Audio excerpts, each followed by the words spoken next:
Jeff, thanks very much for joining us. Clearly much to get through. Aman, let me start with you. What do businesses really need to understand here? We've outlined regulation, technological change, protectionism, but what are the key things they really need to get? Well, thank you, Michael. Firstly, thank you for organising this fantastic event. I think what's been particularly interesting for me is the blend of policy and business and developing and emerging markets and developed markets together. I think from the conversations that I've been hearing around just this morning, something that's really struck me is how this bigger context can be misinterpreted. And I'm going back to what Omar said at the beginning about the two large trends. So on one hand, you have accelerating global digital business.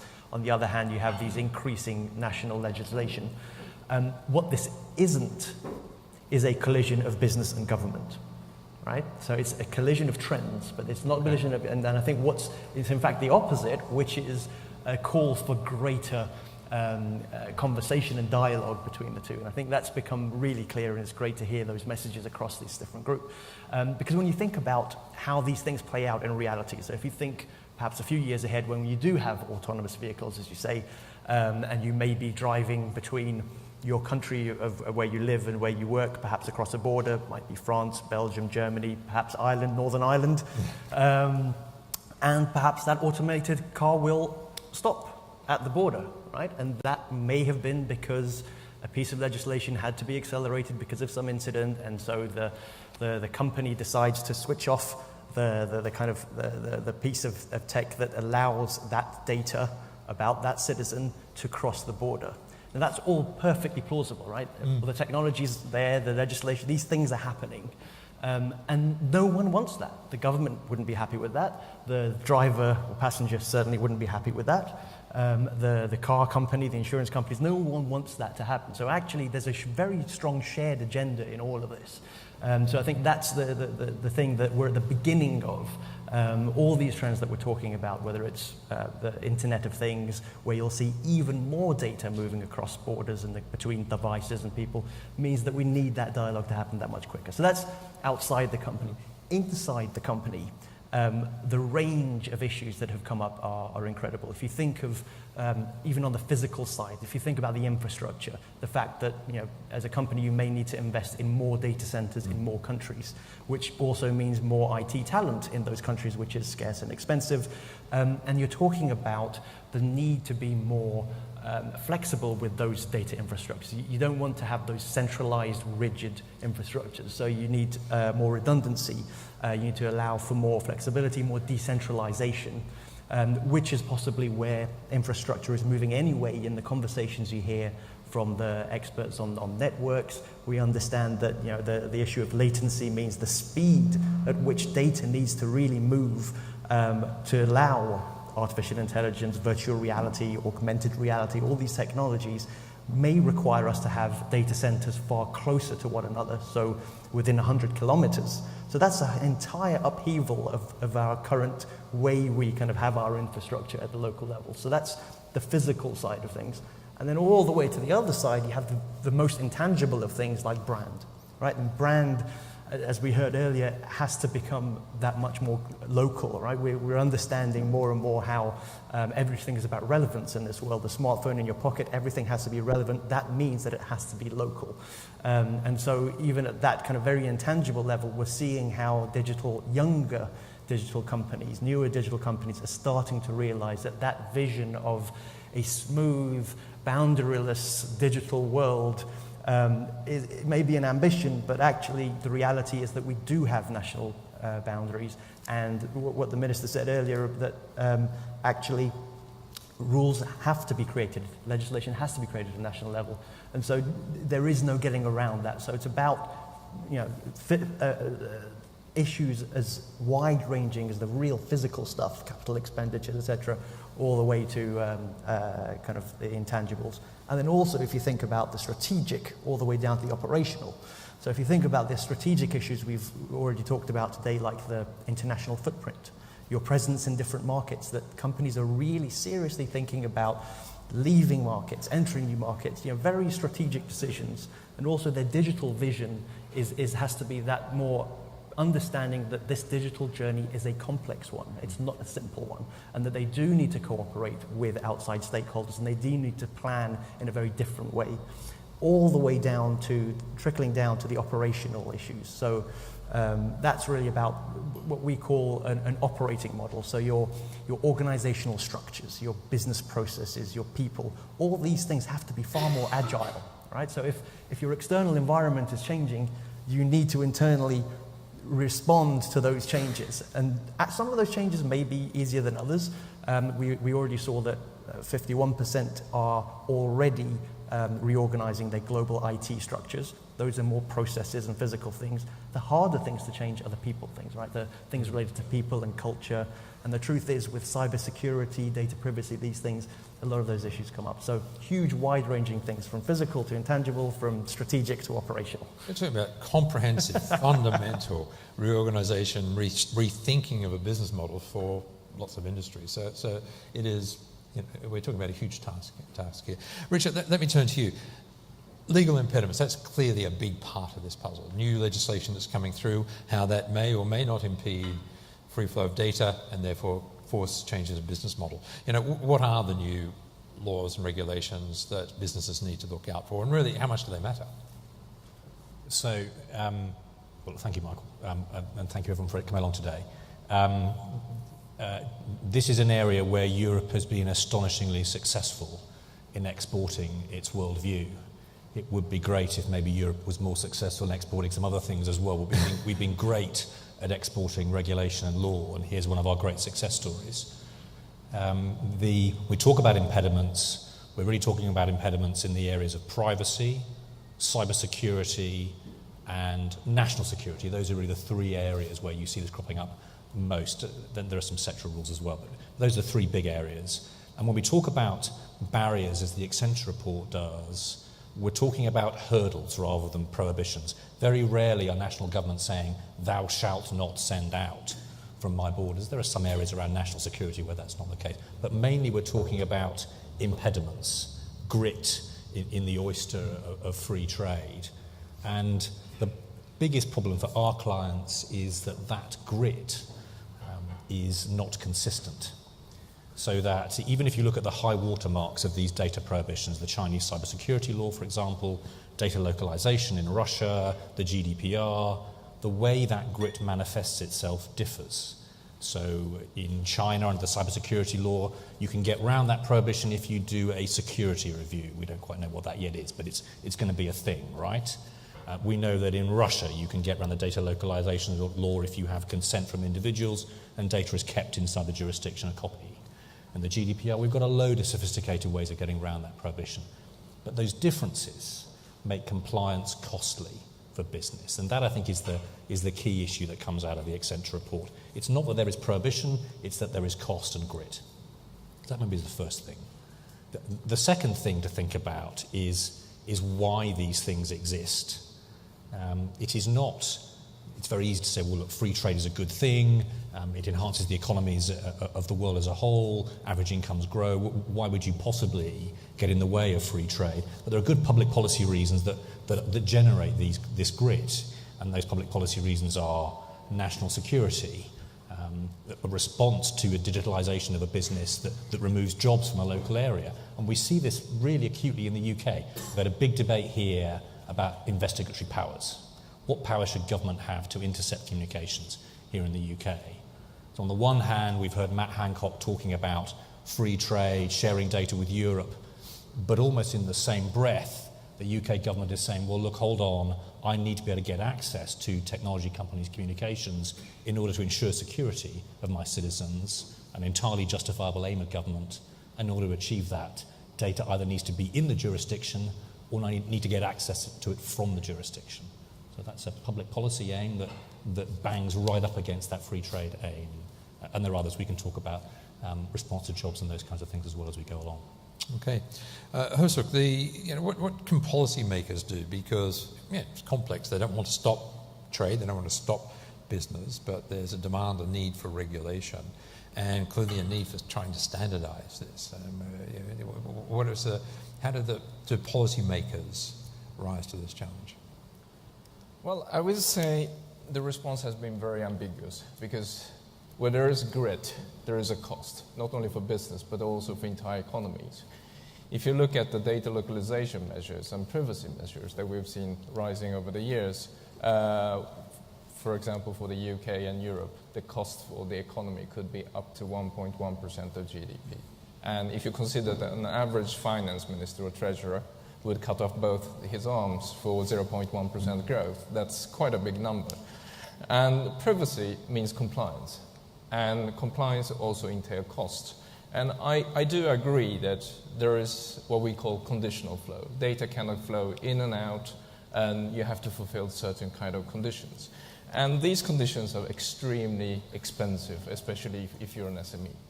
And what we have seen in the recent years is that these conditions are strict and they're also very national, which means that they go against the whole idea of how internet operates, or actually how multinational business operates. You don't want to have a business operational software installed in every one of your country. You don't want to have HR software. You don't want to do accounting in every one of the countries based on national system. You want the whole idea of multinational business is to actually to scale. Essentially, what we have seen now is that most, unfortunately, jurisdictions have said, you can't scale. We actually don't like the idea of foreigners processing the data of our consumers. So, for example, if you would have a tailor in Thailand now and building a very simple register of their customers that they are trading with here in Europe, most likely that register is illegal. And now, if there is a cost up to 0.3% of GDP based on privacy, that is likely not going to happen. Let me explain. It creates, if you have a law which essentially you can go after any company to be in breach of privacy laws of UK and Europe, you're going to be selective in your enforcement. Most likely, these 0.3% will not materialize because you will not go after every news agent or tailor. You will go after a company who rhymes with noodle or who are named after major rivers in South America. Essentially, you're going to basically pick your targets and pick your enemies. So the problem here is that we have seen a major element of industrial policy and protectionism. And digitalization is a major challenge, not just for the UK and Europe, but also a number of Asian countries. And while we have seen protectionism in the past, in the 70s as well as in the 90s and all the way back to the 30s, this is a very new kind of protectionism because it's actually about fundamental rights. It's actually about national security with trying to secure and controllable law. Certain extent, for example, if you look at fiscal policy, it's a question about, well, essentially about who has the right to earn money in your economy. And these things are very often very difficult to tackle in a trade negotiation. So what we have seen now to date is that we have essentially two models.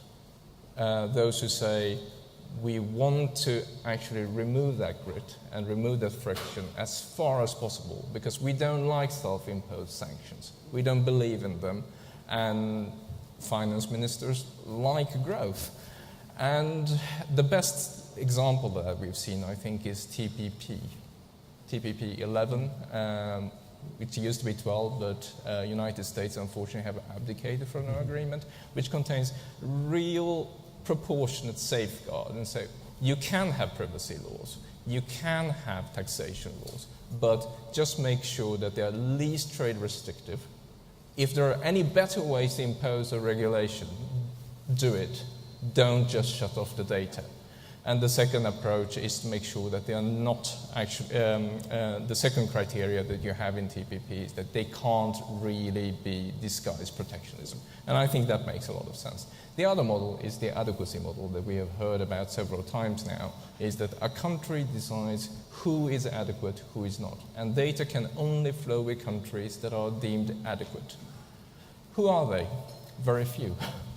Adequate usually means essentially equivalent. And if you're going to have an adequacy decision, it actually means that you're going to have some kind of negotiation. And when two governments negotiate, whether that's free trade agreement or whether it's adequacy, there need to be symbolic concessions. Even you are essentially equivalent. For example, I'll take the example of Japan, which has actually, in many respects, better privacy law than the UK and the EU. But we will still demand concession from Japan in order to recognize this as adequate. And the second problem here is that these kind of decisions take a very long time, and they tend to be subject to industrial as well as populist pressure.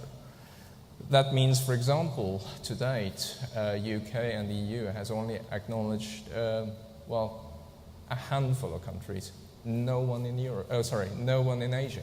Just to recognize the name of these hives. If I'm going to be generous, I think the only country in the Asia-Pacific region that is included is New Zealand, and which represent about 0.1% of our trade.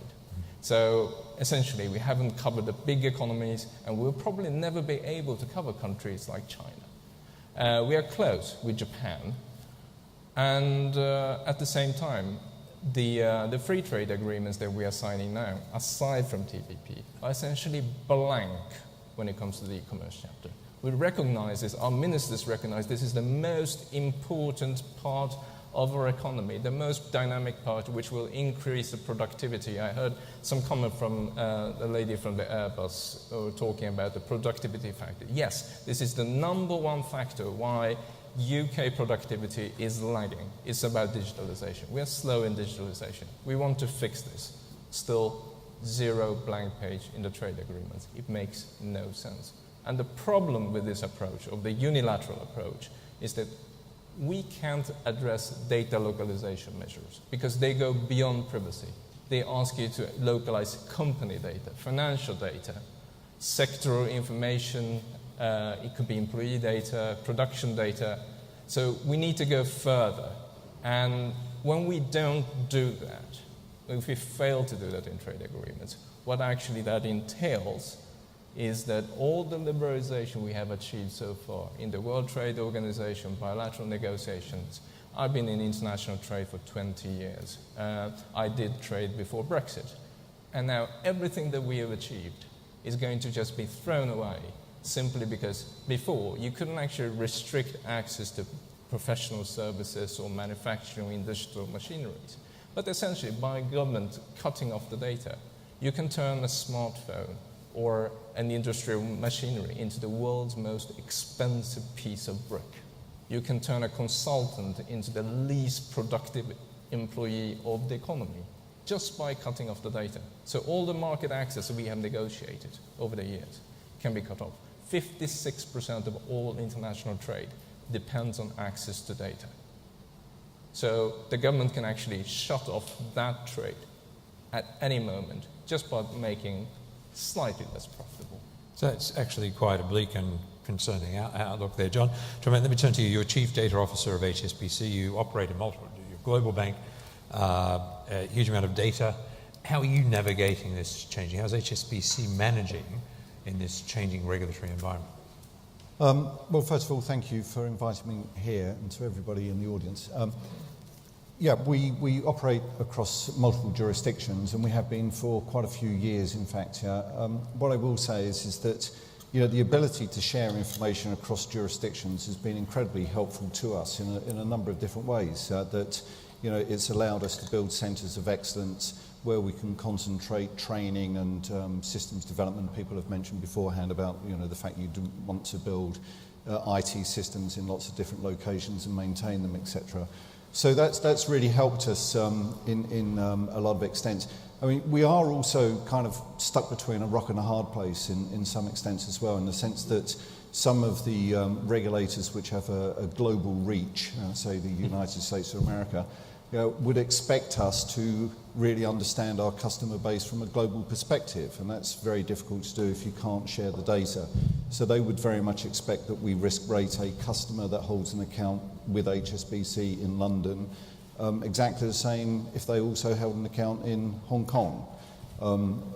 and it's very difficult if we can't share that data. Same as if we actually identify that somebody's been doing some nefarious activities in one jurisdiction, but they hold multiple accounts with HSBC, we should automatically curtail that account in other locations as well. So the restrictions on data sharing do actually hamper the requirements that the regulators want us to operate as a global bank. And you know, we are constantly trying to work out how we can do that. I think one of the mistakes that's often made, though, is that people talk about data, and you know, it's a very short word, and it means everything. You know, you can share an awful lot of data without actually compromising restrictions. You know, do you need to know the person's name to actually do analysis on patterns of payments? You don't, yeah? I mean, and once you've found an adverse pattern, you can actually go back to country and say, we've seen this, tie it back locally to the persons that's done the, you know, that pattern of trading, and you know, prosecute them or do whatever you need to do locally in country. So I think it's important to actually separate the bits which you aren't allowed to do against the bits that clearly you are allowed to do. I think there's also an additional challenge which is coming up as well, which is once we bring all of this data together, it's the opportunity of a local government to change their regulations. So, you know, if a country, I can't imagine of one at the moment, but decides that they're going to step out of a collective jurisdiction and change their rules and maybe share that data with the United States of America, how would other countries that are currently sharing their data into that jurisdiction going to feel about that? And does that mean that we also have to build agility into our models so that we can move that data quite rapidly somewhere else to make sure that we're still compliant with the countries that are sharing the data with us?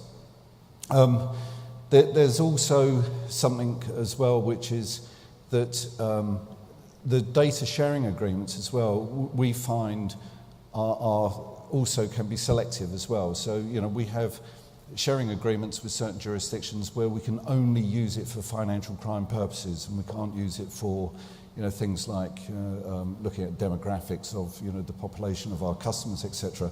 We would clearly like to be able to use data in a lot of different ways. I mean, you talk about trade. You know, one of the things which would be really neat for us is to understand if we've got a buyer on one side and a seller on the other side of the world, but are both with HSBC, can we actually link them up from a financial perspective as opposed to having letters of credits in place?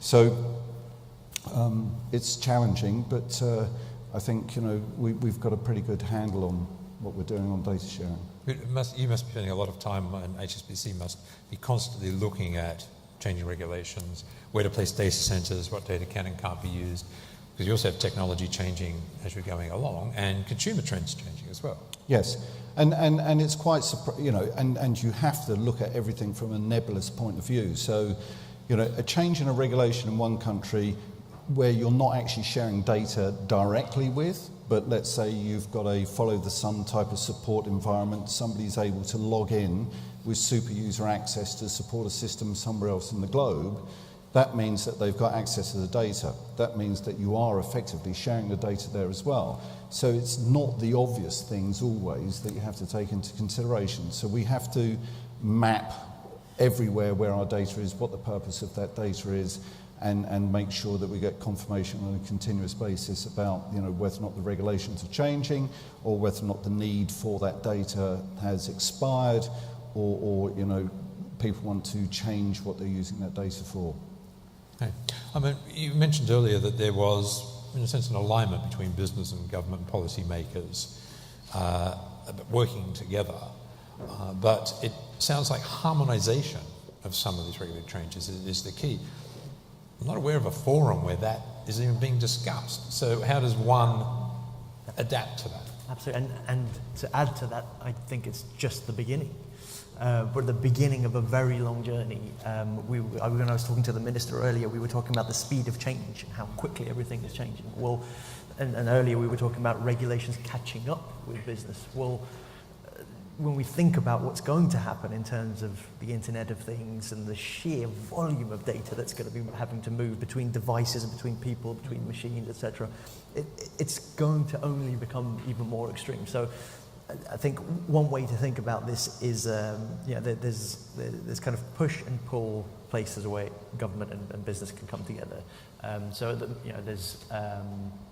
We mentioned earlier things like lobbying and places where business can go through industry organizations. We talked about the digitalization of industry event a couple of days ago here. So that's industry going to government, or places like the G20, which has a B20 organization for the businesses, for example. But then there's the other side, which is the pull. So for me, the big question is, how can businesses and innovators help engage with government to help shape the next wave of digital growth? And that, to me, is a question with all these words about collaboration, etc. It's still not clear about where are the right people who really understand these new technologies, the next technologies. Yeah. When do they get to sit down with the government people to figure out the legislation that's going to be happening? As far as I'm aware, that doesn't happen. Yes, yeah. I mean, that's a piece of work that possibly, clearly should be happening, but very difficult to answer those questions. Richard, again, the dialogue between business and government on policy shifts in an environment where technology is changing rapidly and policies are already way behind the curve. Are you satisfied that enough dialogue is happening? Is it happening in the right place with the right people? So let's talk a little bit about the speed of legislation. Because one of the things that governments have done over the last 20 years is respond to the speed of change in their economies by reaching for the one hammer they have in their toolbox, which is law. Yeah.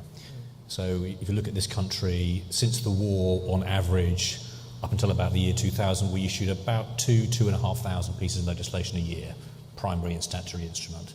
Since 2000, that's gone up by about a third. We now issue on average 3,500 pieces of legislation. And not only do we do more law, but we do longer law. So if I look in my area, technology, the GDPR, which Matt Hancock talked about at the beginning of the day, that is 3 times as long as the piece of legislation it replaces. Now that, as an environment in which to act, is very, very difficult for business. More legislation, longer legislation, and often not even time for the old law to stabilise before you regulate again. That is a very unstable environment to think about business decisions. So one of the first things I would be saying to ministers everywhere is, before you reach for that hammer in your toolbox, just maybe stop and wait. Wait and see what happens, and maybe just take some time before you reach for your hammer. Are you getting that response of government? So I don't want to try. Well, so we are issuing a report next week on the rule of law, on precisely that point, which will come out in a minute, talking about the pace of legislation and what good law looks like. I don't want to trail that. It's not my show, but that is coming in a minute. Terrific. By the way, very happy to take questions from the audience. Please, if you would like to get engaged, please do. We'll start now. Over there, please.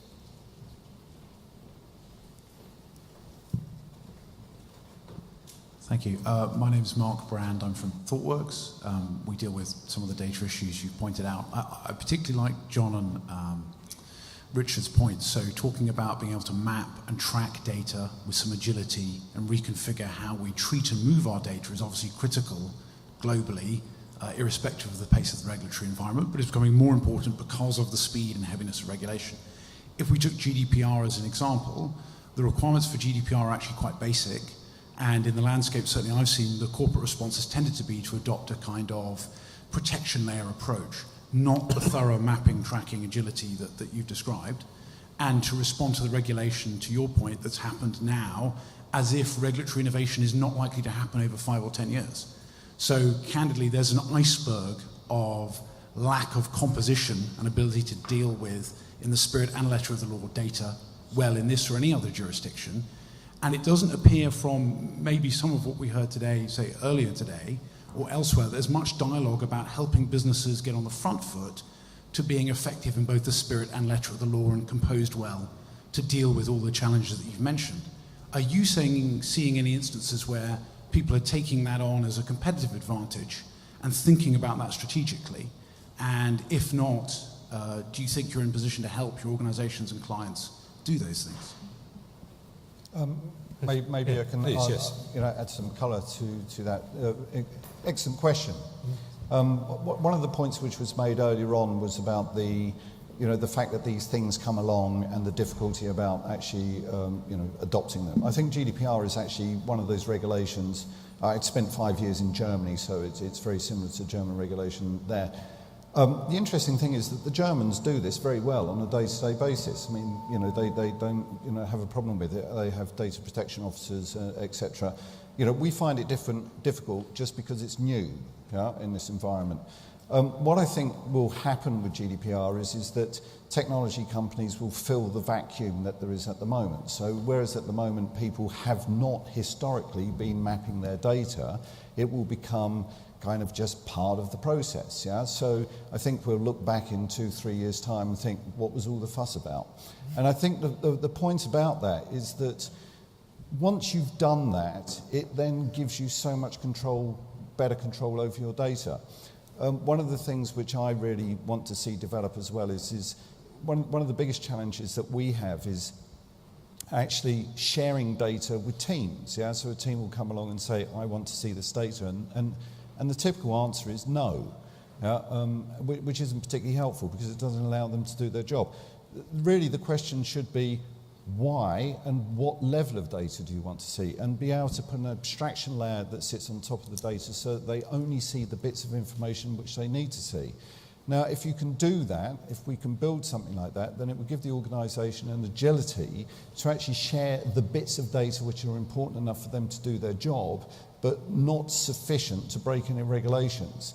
And by doing that, we actually uncork the bottle of data to an entire organisation. So actually doing GDPR is going to help us in the longer term by forcing us to put those sort of solutions in place that actually will then enable us. Because before GDPR, if you asked to see customer data, the answer was always no. So there's a technical solution, and it's more about data management as you see it. So what data can be extracted off given teams and meet compliance. I mean, I think there's a wider understanding also in the the world of business that actually data is an incredibly valuable asset. I mean, I think somebody gave me an example the other day where they said that the data held by the company was worth more than the actual product that the company was selling. And that's very much what I see, talking to senior people inside HSBC as well, that they really do see that this is a valuable asset that we have, and we should be investing in data as opposed to investing in technology which allows us to do trading or sell, whatever loans or whatever other type of products. Because by having huge amount of data that we have, it just gives us the opportunity to leverage our business, like we've never really done in the past. Hey, absolutely. Well, I agree on GDPR that there is a certain amount of confidence building exercise, and also if there was a great deal of regulatory divergence within Europe before, and making that interoperable, basically one law, one-stop shop. There is a great harmonization, but the problem is, how do we do with Asia? And that's the real challenge. The question that was raised before about where is the forum? Well, we are not part of APEC, and frankly, the APEC framework on privacy will not work for us, because our standard is, it's not necessarily higher if you ask an Asian, but it is certainly different in our regulatory approach. And I think the key problem here is the hammer that Richard is talking about.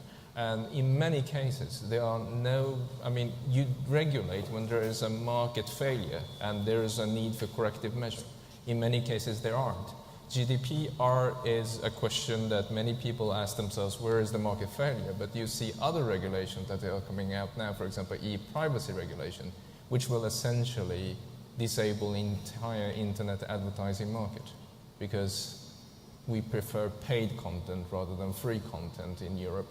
And therefore we want to impose that business model, and that's really challenging. You talked about the intermediation between buyers and sellers that HSBC would be able to fill, and the question is, would that be considered to be, one, legal in all the jurisdictions? Second, where will it be taxed? There is now, going back to the forum question, OECD has decided it's okay to double tax internet platforms. It's the only industry that will be actually exposed to double taxation. Why? Because they don't have a permanent address. So where are you going to tax them? The key thing is that everyone pays taxes. Accountants, internet platforms, Starbucks, they all pay taxes in their home jurisdiction. We only have problem with foreigners not paying taxes in the UK.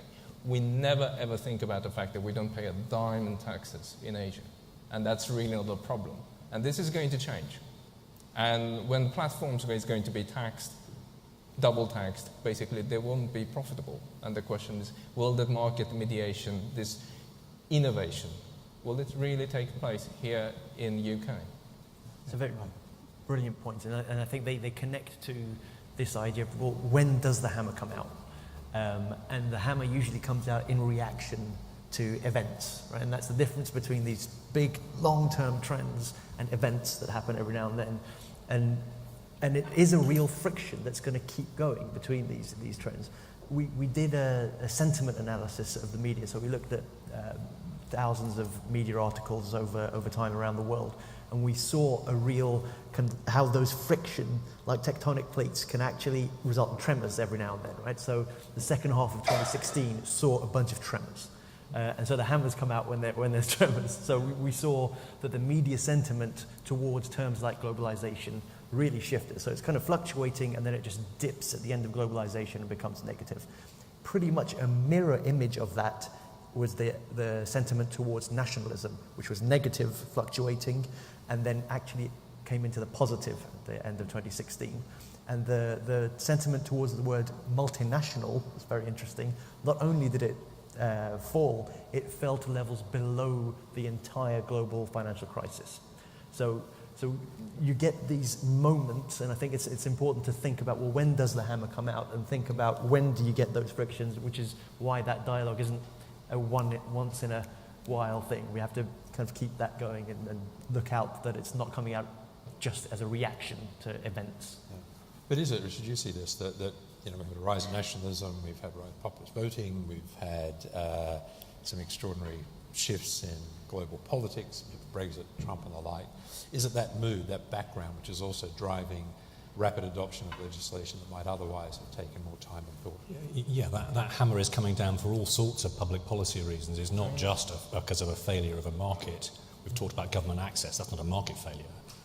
Privacy is a fundamental right in Europe. That's not a market failure. We apparently have chosen that on a democratic basis. The area which is going to be really difficult over the next 20 or 30 years is process automation, artificial intelligence, robotization of jobs, the displacement of labour. The displacement of labour will make it very hard for governments not to respond with some form of localisation, domesticisation, tax-based measures. Finding some other way of responding to that challenge in a public policy forum that doesn't involve saying, come work here or else, is going to be really important over the next 20, 25 years. Okay. Richard, I'm afraid that it's already happened. There's now a legal proposal to ban companies to engage in text-based data mining. It's a copyright law. Sorry, There is a copyright law legal proposal that will make it illegal for companies to engage in text-based data mining, looking at public information online and build algorithms. Okay, I have another question from the audience. So. Hi, I'm Oliver Yaros from Mayor Brown. I have a question about, we've spoken quite a lot about how differences in regional and country-specific regulation may affect the established players. To what extent do we think that these differences may in fact entrench some of the advantages that the established players have that operate on a globalised basis? So if we look at the big banks and other members of the financial sector, they're already, very large, well-regulated organisations. They're used to responding to regulatory change. So for them, privacy is another regulatory change project. But obviously, for the unregulated business sector, the SME sector that perhaps, as you said, haven't had to address this kind of data mapping, data governance requirement before? Do we think that is actually going to prevent them from being able to innovate to the same extent that they might have been able to in the past to compete with the big players? Choke off innovation because the big players have systems and horsepower and lawyers to deal with it, and the smaller players don't. We've also got some very old systems as well, compared to the agility that others have got. Actually, I mean, I think that, in a vacuum, that things will be developed to overcome that. I mean, I can very much see the legal, firms, etc., just giving portals to say, right, I want to expand my business into this particular jurisdiction. You answer a few questions, and they'll tell you, all of the things that you have to consider actually when you're, doing that. I think that, as far as things like, when you're doing that and you're sharing data between one jurisdiction and another, IT companies will provide solutions where you can actually map that and keep it maintained and link it also to regulation. So if the regulation changes, you wake up in the morning and in your inbox there will be a red letter which says, watch out, this is coming in 6 months' time, and you've now got to change the process that you've got.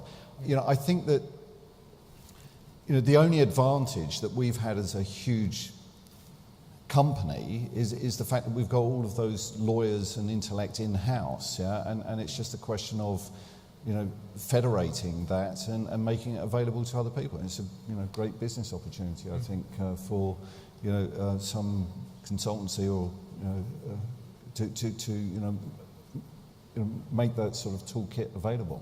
We were talking to the minister earlier. I was talking to the minister earlier about potential for Thailand to leapfrog from some other country because it is getting at this level, and the e-business, the e-government component might actually be mechanisms through which small medium businesses, which is one of your focuses, can be alerted to regulatory changes and possibly be engaged. Is that the way you're seeing it? That is it a disadvantage to smaller businesses, these changes, these frictions, or is it It's a mixture of these dependent. What's interesting is for a long time everyone's been talking about small companies disrupting large companies. Well, actually, this is one of the instances where actually a lot of young, small digital players have had to catch up. They haven't really been ready for what I'd say is back to that concept of digital vision, that concept that there are no boundaries and everything's this beautiful, rosy digital world. And actually now they are coming to realize that can come to bite them. And part of that is the perception and not engaging sufficiently with the local operating environment and being seen as a global player, a foreign player, and not a local player. And so I think a lot of the more established firms, especially including tech firms, have really gone through that cycle, even in technology.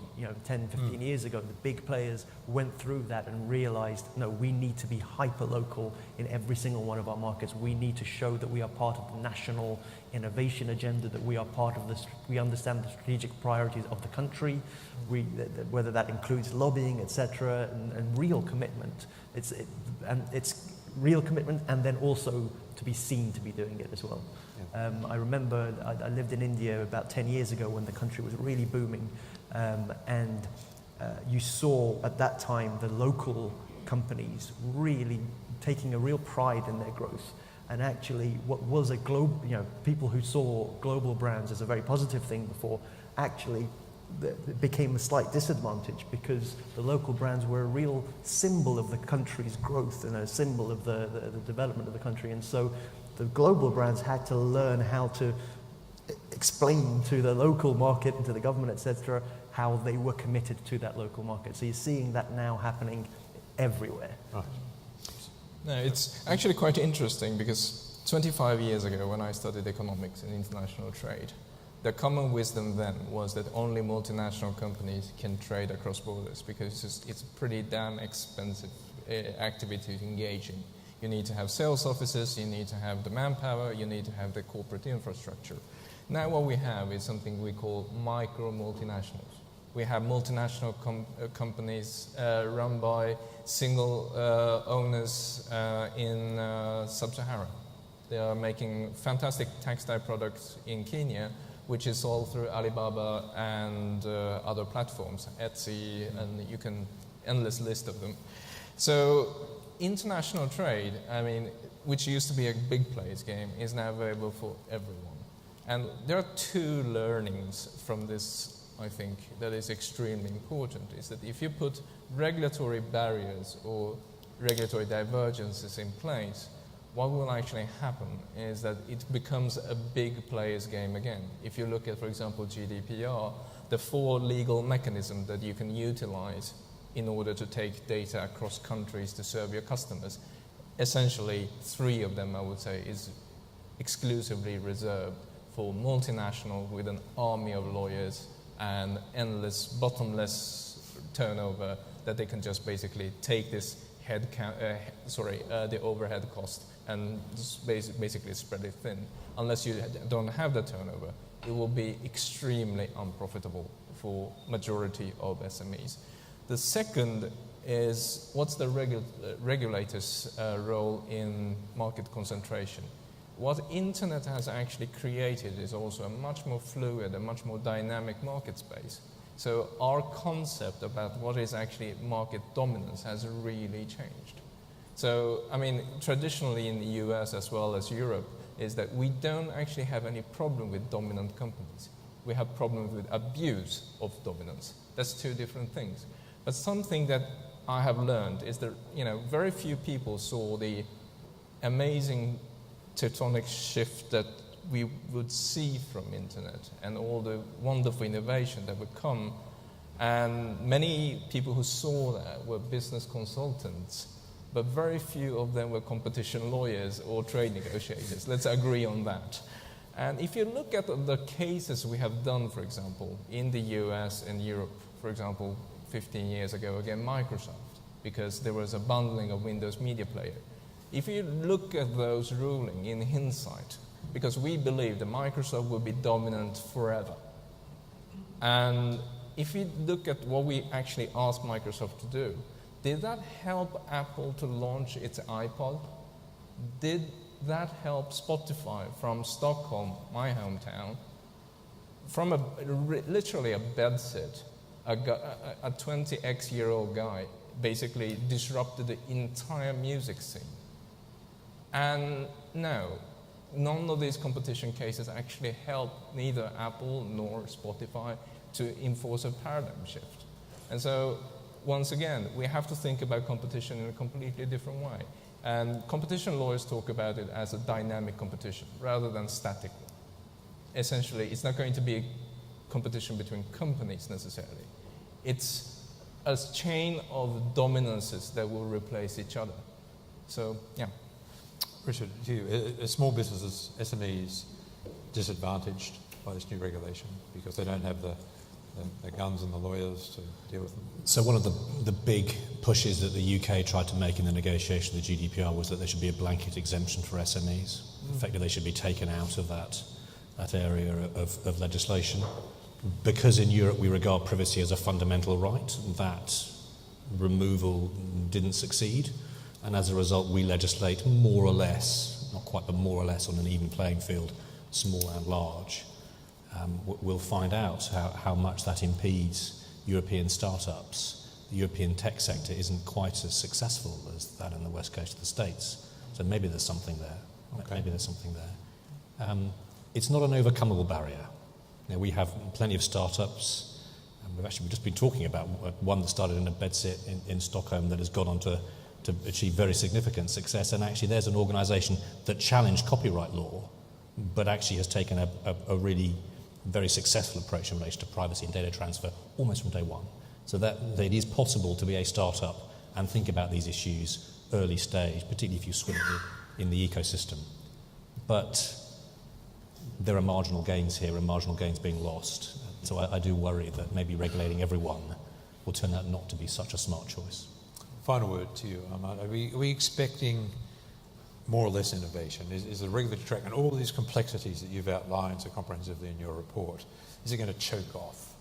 Well, and that's precisely the point. I think, we all want privacy, we all want security, we all want fair competition. but we also want that to happen without impinging on the growth and innovation. I think what we're trying to do with this is to highlight that the conversation hasn't been happening. The conversation has been hijacked by headlines in the media because of the political nature of a lot of these topics. And yeah, that's interesting and it's exciting, but it actually has meant that we don't hear the very real and in-depth and important conversations that need to happen. And I think everyone, as I said, there's a lot more in common than people necessarily realize, because people like to talk about the divisive aspects of it, but actually we need to understand which parts are common, and the point is to achieve those objectives, security, privacy, etc., and still encourage growth and innovation. That's precisely the thing we're trying to bring about with this conversation. Thank you very much. Well, we're very pleased to be part of the conversation. We're very happy that you were here as part of the conversation, and we will continue it going forward. Ladies and gentlemen, I'm afraid we have to conclude it now. Thank you very much for being here at Asia House today.